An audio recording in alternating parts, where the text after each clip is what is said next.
Hello and welcome to all the viewers in Nigeria and around the world to Midday News on Global TV.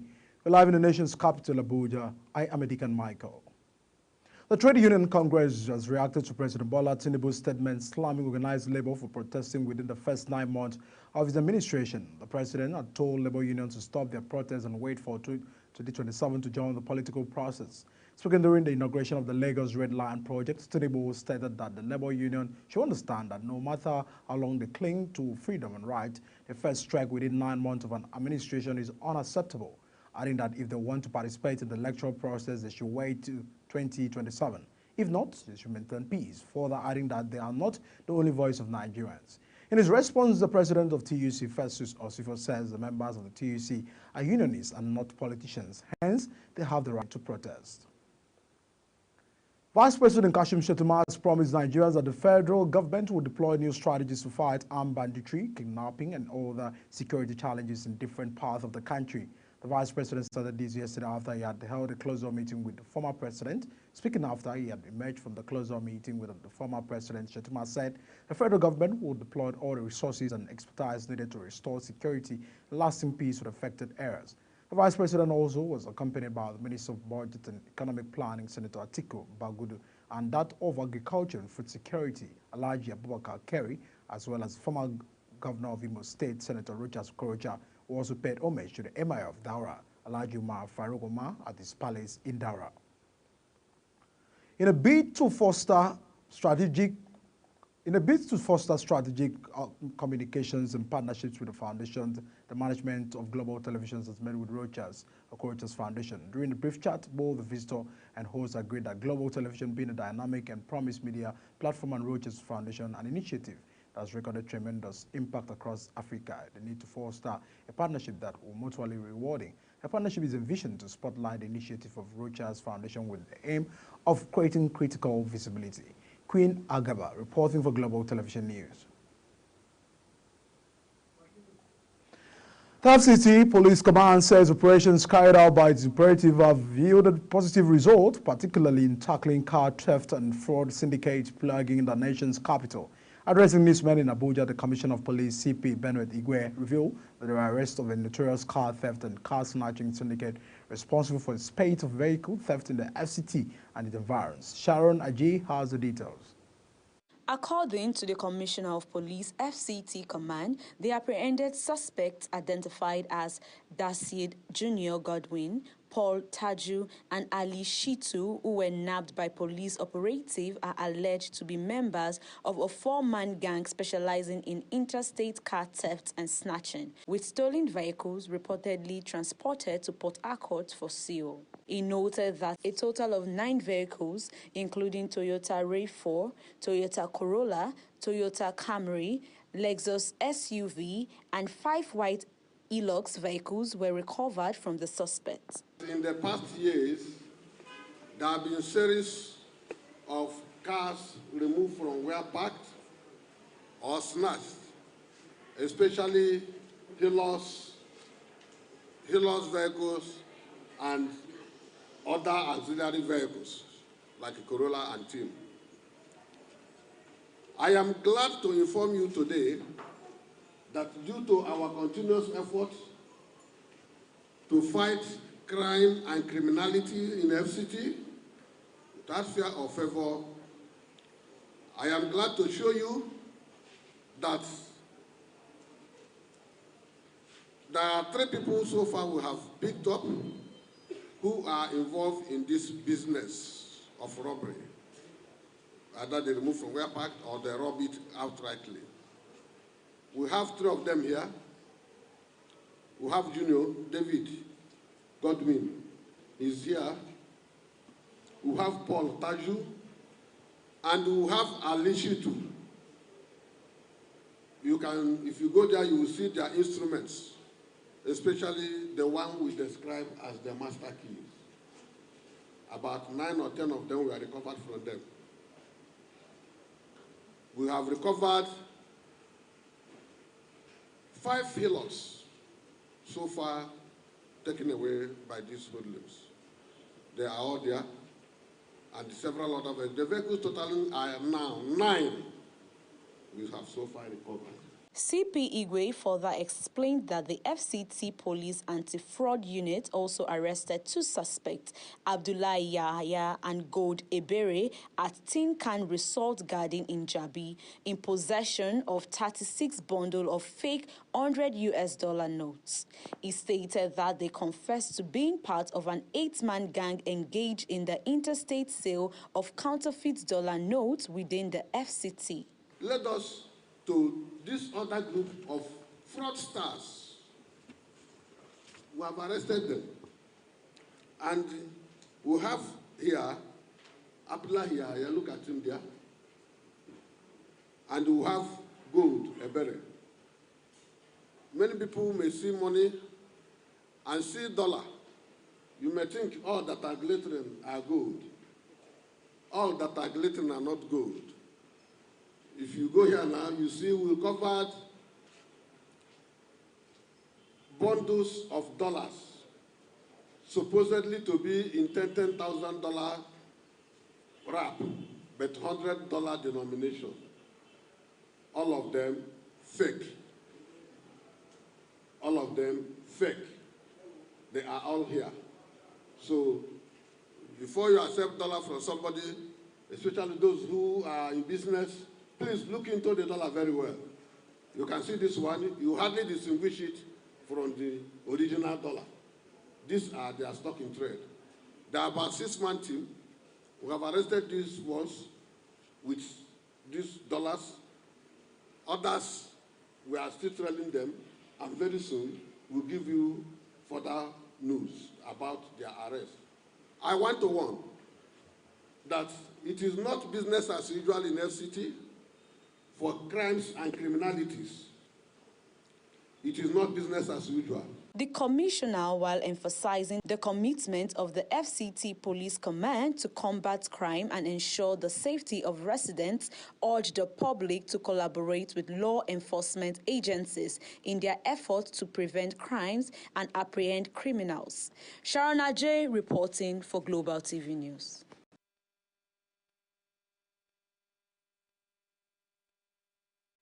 The federal government told the Ministry of Works has announced plan to commence the repair of damaged expansion joint of the Long Bridge along the Lagos-Ibadan Expressway. According to the statement signed by the Federal Controller of Works, Lagos Olukorede Keisha, the repair would commence from 7 a.m. on Monday, March 4 through 25th March 2024. Keisha said commuters living and entering Lagos through the Long Bridge will be narrowed to 2 lanes on both sides of the bridge to enable the contractor handling the repair works to commence works on the other 2 lanes of the carriageways.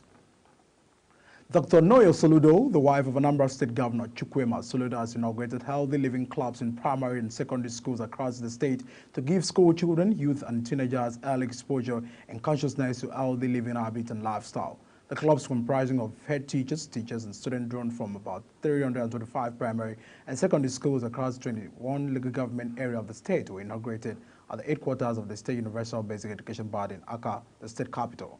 During the event, Soludo emphasized that central focus was to guide the students and teenagers on the routines for healthy, sound, and happy lives by building an army of healthy and living enthusiasts, adding that every school child in the state must be fully involved in the movement.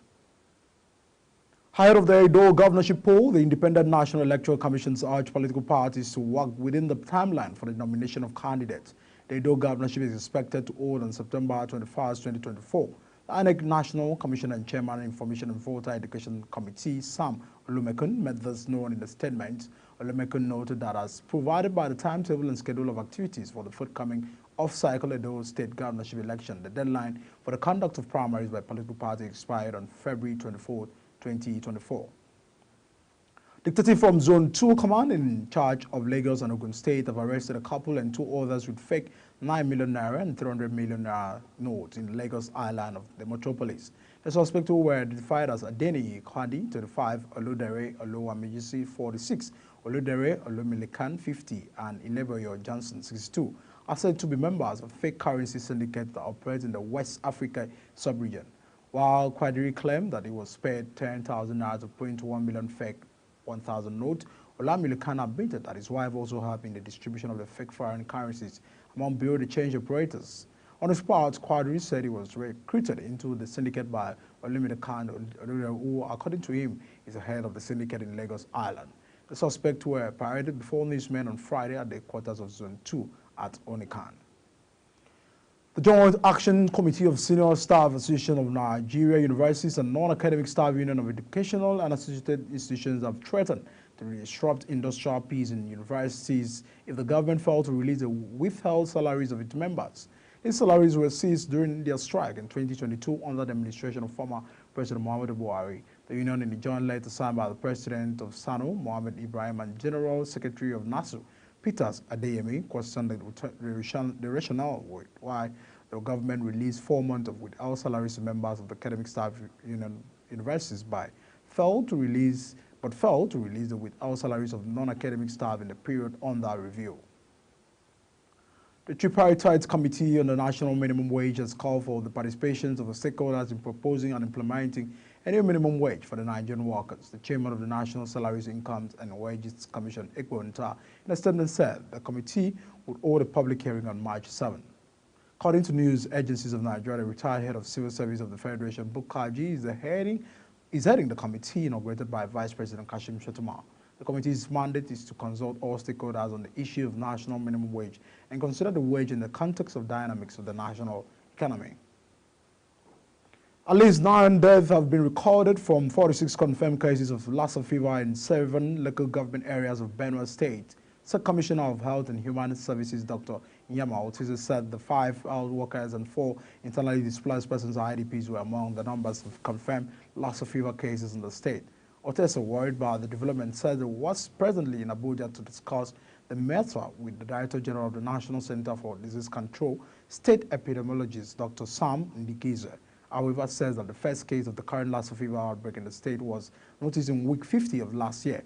He said that there have been sustained response through the interventions of the federal government, World Bank, and the NCDC, adding that the bodies had spoken loudly to enhance surveillance and communications in the community, and as well as spoken to the laboratory component of the response.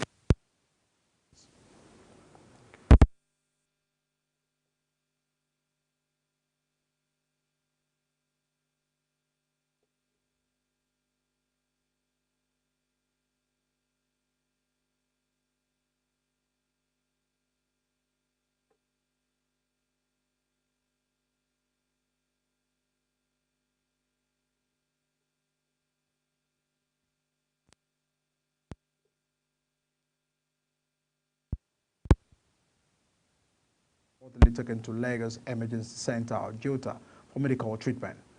You're watching the news coming to you live from Nigeria's capital, Abuja. When StarTimes channel 276 kindly follows on all social media platforms using our Global TV NG and other handles now shown on the screen. These and other stories coming right after this break. Do stay with us.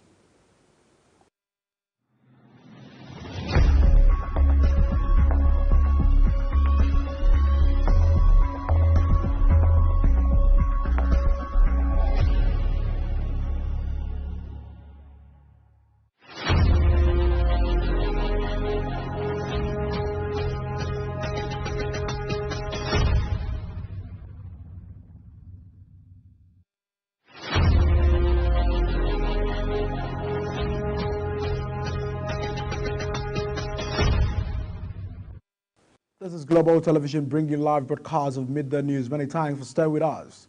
On the foreign scene, U.S. President Joe Biden has said he hopes to see a deal for ceasefire in the Israel-Gaza war in time for the start of Ramadan, the Muslim holy month during which members of the faith fast from dawn to sunset will begin on 10 or 11 March.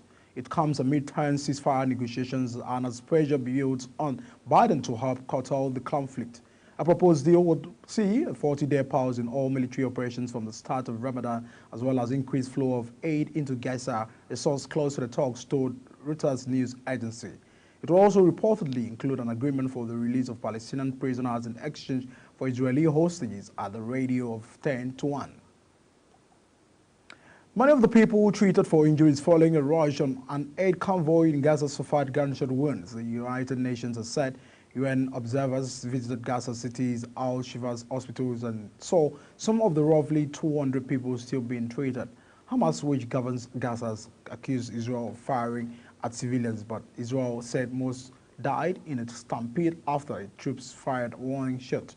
The incident unfolded after hundreds of people descended on an aid convoy as it moved along a coastal road, accompanied by the Israeli military. The World Food Programme has warned that the famine is imminent in northern Gaza, which has received very little in recent weeks, and were estimated to 300,000 people are living with little food or clean water. The headquarters of main opposition party in Chad is being demolished 2 days after its leader, Yahya Dillo, was killed. A large excavator was seen demolishing the three-story building, and heavily armed soldiers condoned off the area with armored vehicles. Earlier, the Socialist Party Without Borders said Dillo was executed by soldiers who shot him at point-blank range. The military junta said he was killed during an exchange of gunfire after staging an attack on the country's security agency. It denied any link to the alleged attack. There remains a large military presence on the street of the capital. The shooting came amid tensions ahead of elections announced for May.